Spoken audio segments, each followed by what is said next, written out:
gaming dice. That's pretty epic. And then Andrew bought him a football helmet. And so I got him an X-Wing fighter pilot helmet. Yeah! Andrew bought him the cutest little baby Cowboys jersey with his name on the back. I know, but it's so cute. It's so cute. It's little and it's adorable. I know, it's great, and now it's so cute. My move was to go to Etsy and buy my godson a hand-knit Wesley Crusher rainbow stripes.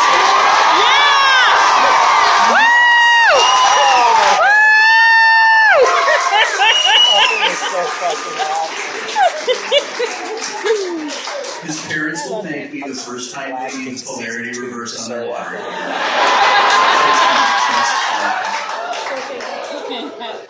I recently found out that I have a secret admirer.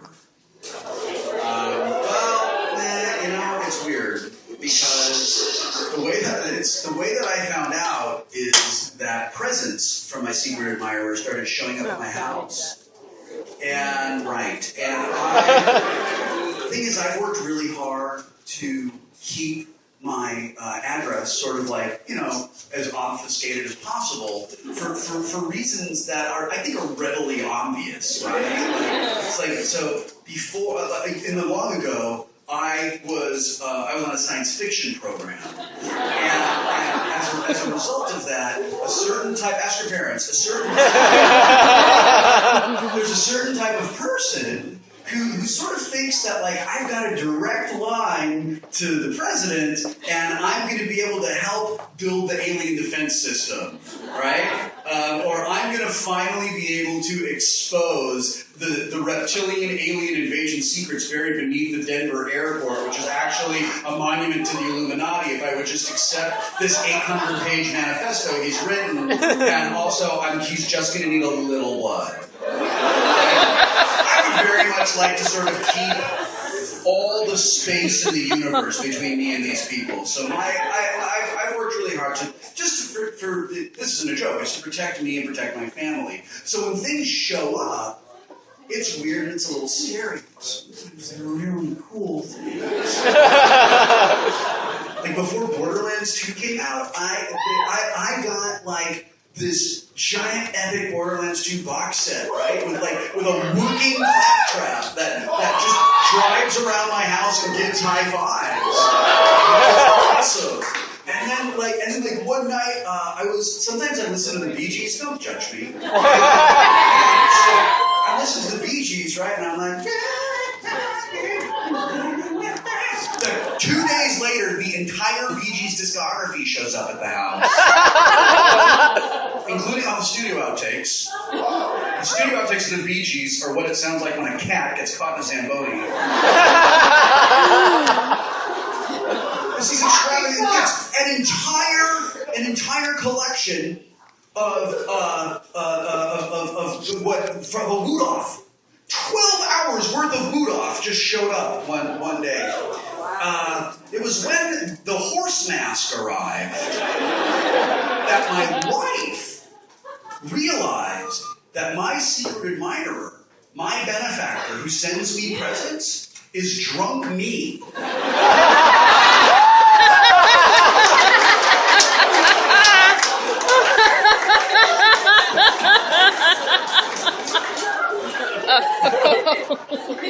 It totally makes sense.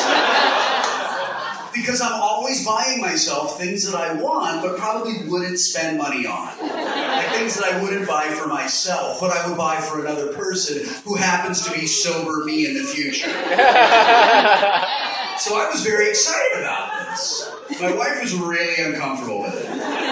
She said that I had to end the relationship because it was unhealthy for me to have a sugar daddy. I thought having a sugar daddy was great because presents show up and all he ever really wants is occasionally to come over and watch me jerk off. That's fine.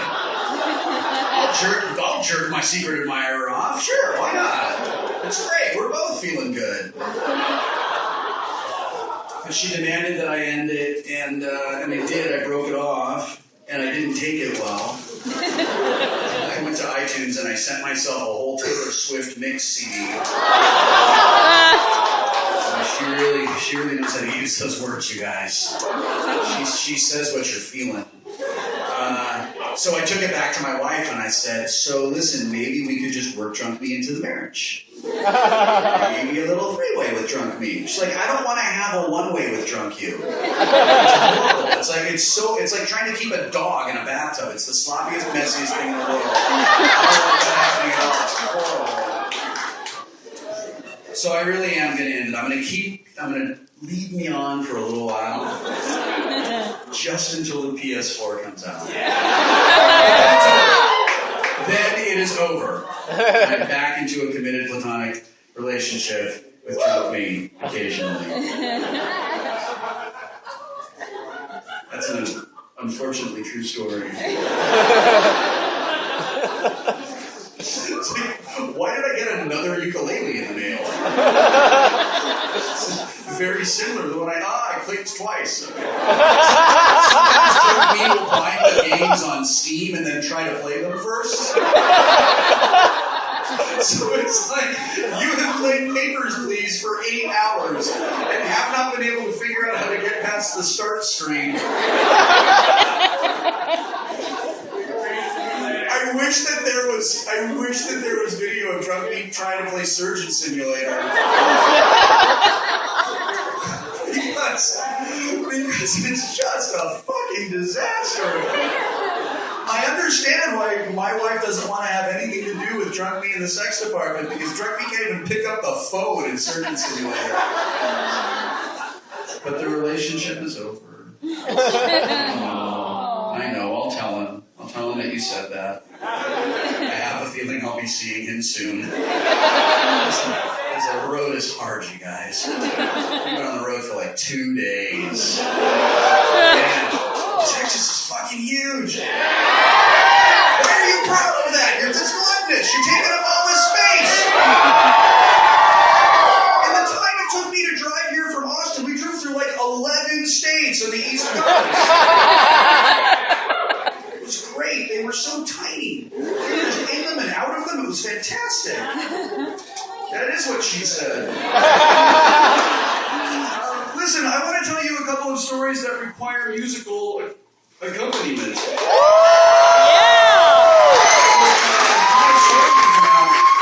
Oh, Paul and Storm, can you hear me?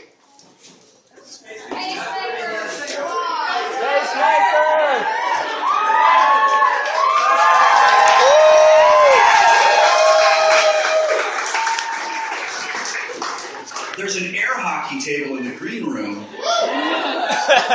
Got so many quarters lined up on it right now. And I am so bad at it against these guys. Like, I'm good at air hockey at home, but I think I scored 5 total points against the 2 of them. It's like, I know how the Dodgers feel tonight.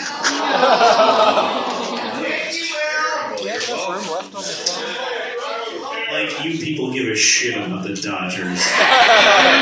Or sports. No, listen, don't do that. They get ugly when you talk about the sports ball. They're very passionate about it. Last night, this is very funny. Last night we were in Austin, and I made some joke that was sort of making fun of how we're all nerds, and all the nerds in the audience were like, whatever. And then I made some joke about Texas, and they were like, whoa, wait a minute. Don't mess with Texas, man. You make fun of Firefly all you want, but you make fun of Texas, we got a problem. That was the same sound they made when I made fun of their Shiner box.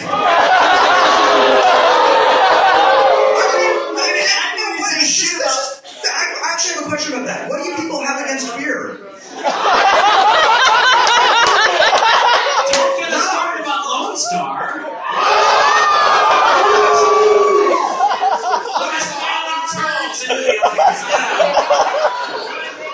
You know what? Tomorrow night in Dallas, I'm going to come out and make the audience hate you before your set. So listen, this is a story this is a true story. I wrote it during Christmas a few years ago, and I originally just sort of told it, and then realized that, what would make this story better? Music. So we actually did this for the first time in public last night. So that was sort of the rehearsal, and now you guys are the first audience. So if you would all just turn around for a half an hour while you update the drivers so that you can see this. Nobody apparently has touched a PlayStation in the last 2 months. Buffering. Are you ready? Ready? Yeah. All right, let's do this. This story is called Triple Word Score. My wife, Anne, is one of those Scrabble players who regularly scores between 350 and 400 points in a two-player game. I am one of those Scrabble players who is lucky to break 150 points without opening the dictionary to find out if the collection of mysterious and confusing hieroglyphics laid out before him can somehow be assembled into a legally playable word that is more complicated than one you would find in a Dick and Jane book.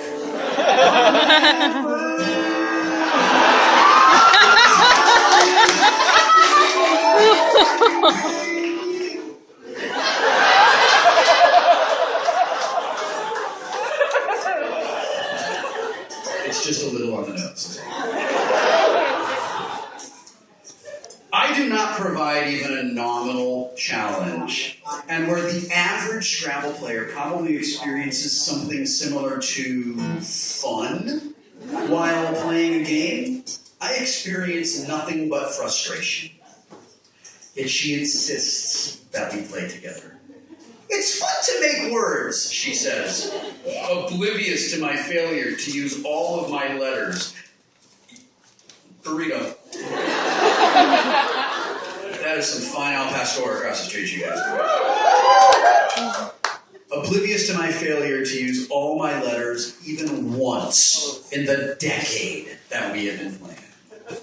But since she puts up with me describing everything in the world in RPG terms, for instance, some idiot cast freezing cloud in the driveway. I thought I'd picked up some resist cold with all my trips to the East Coast, but I got 1d8 ongoing just in the 15 feet it took me to get to the garage and back. And I keep failing my saves even though I'm back in the house with a +5 blanket.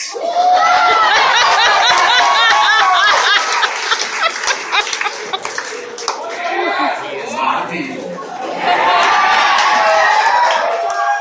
So the very least I can do is provide her some companionship as she makes the Scrabble board and we her pitch. For several months, I have been able to avoid the humiliation of putting my scrabular impotence on full display.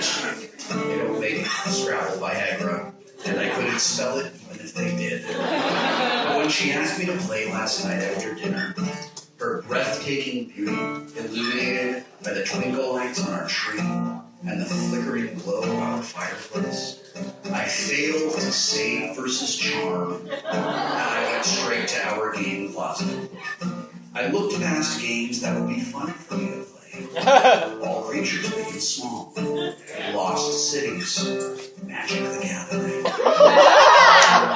Battle Lore. Carcassonne. The awful green things from outer space. Uno. Sorry. Hungry hippos. Ants in the beans. Don't spill the beans. Our taxes. I pushed them all aside, and I pulled Scrabble off the shelf, and I took it into our living room. Our dogs curled up on the floor next to us as we began to play.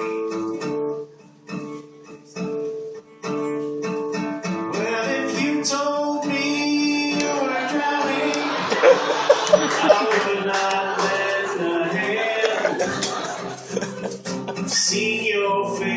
before, my friend, but I don't know if you know who I am.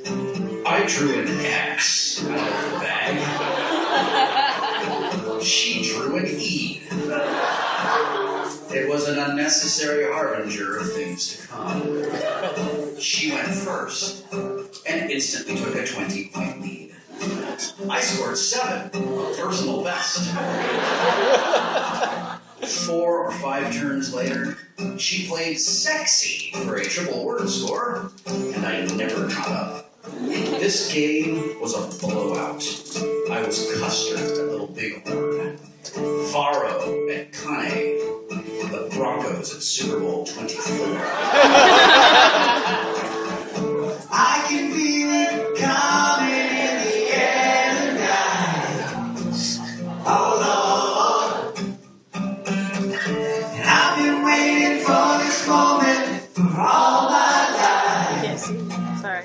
Oh Lord, oh Lord. With about 20 tiles remaining in the bag, I saw a chance to draw to within 40 points. I had QIEEB after playing an ineffectual 2 letters for a humiliating 3 points. If I drew a T, N, or an R, I could place the Q on a triple word score, build off the U in fugue, and make quiet, queer, or queen. But I know the reason why you keep this silence up. No, you don't fool me. I reached for the bag. I pulled out the T. I held my breath. Because Murphy's Law of Scrabble states that with 85 potential places to play on the board, your opponent will play the one square that leaves you thoroughly fucked. It doesn't show, but the pain still grows. No stranger to you and me.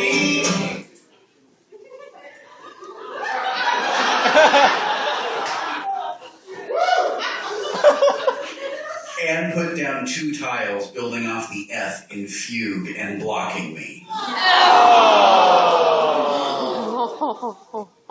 you fucking kidding me? She looked at me. It's a bundle of sticks. I know what it is, I said. Couldn't you have made wag or tag or nag or hag? 4 of the 85 potential places she could have played on the board. I'm sorry, she said. Do you want me to play in a different place? It'll be the same score.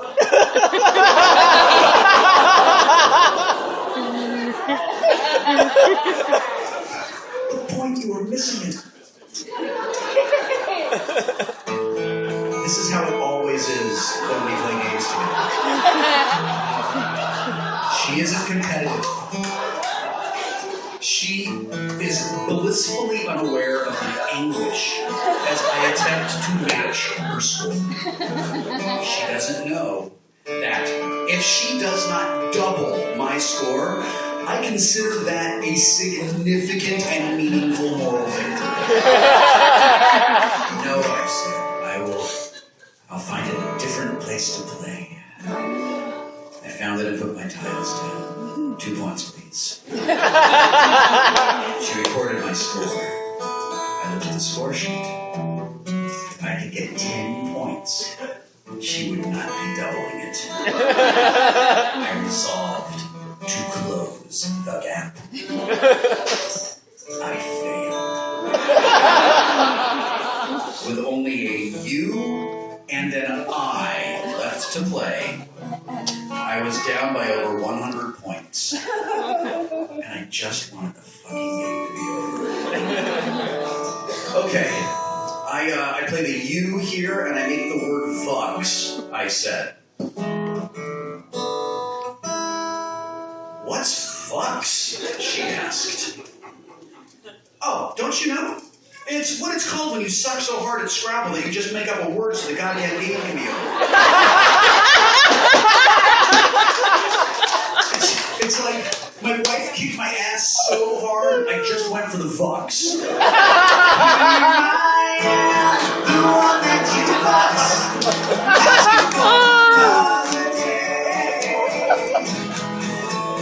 She looked at me and slowly shook her head. I took the tile off the board and I replaced it with the letter I. Vix, she said. Yeah, Vix is what it's called when you try to Vux and your wife cockblocks you. I tried to Vux, but my wife totally Vixed me. Understand the one that you lost will fix you in so many ways. She looked at me again and laughed. I joined her. I'm gonna just concede, okay? You are the ultimate master of Scrabble. She leaned over the board and she kissed me. Thanks for playing with me, she said. I love you. I love you too. Our gaming philosophy is very simple. It's not about winning or losing. It's really about enjoying the time we spend playing a game together. This is why Anne puts up with my Vuxing. And I come back for more, even when she vixes me.